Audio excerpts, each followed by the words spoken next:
मी विवेक सौताडेकर शासकीय इतिहास संशोधक कमिटीचा मी सदस्य आहे। आज 395व्या छत्रपती शिवाजी महाराजांच्या जयंतीच्या निमित्तानं सर्वप्रथम मी सर्व शिवप्रेमींना हार्दिक शुभेच्छा देतो। खऱ्या अर्थानं शिवजन्मोत्सव साजरा करायचा असतो तो शिवविचाराच्या प्रचार प्रसार करण्यासाठी करायचा असतो। हल्ली शिवाजी महाराजांना डोक्यावर घेऊन नाचण्याचा प्रकार सुरू आहे।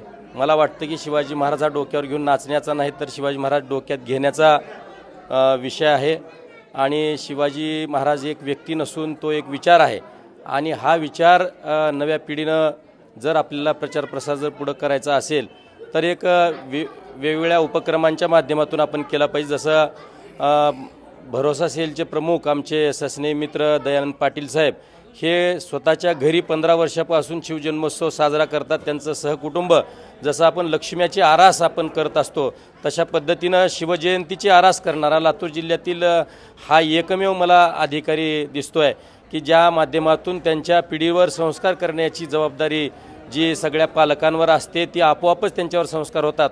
शिवसंस्कार बालवयापासून जर आपण जर केले तर उद्या भविष्यामध्ये जे प्रश्न उद्भवणार आहेत ते प्रश्न आपल्याला उद्भवणार नाहीत। आज पिढी सुशिक्षित होते आहे परंतु सुसंस्कारित होत नाही। ह्या सुसंस्कारित पिढीला आपल्याला घडवायचं असेल तर शिवसंस्काराची शिवचरित्राची गरज आहे।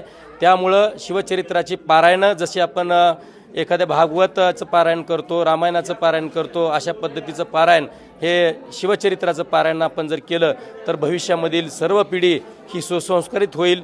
सर्व राज्यकर्त्यांनी असेल, समाजाने असेल, सर्वांनी शिवविचार हा अंगीकारला पाहिजे असं माझं मत आहे। धन्यवाद।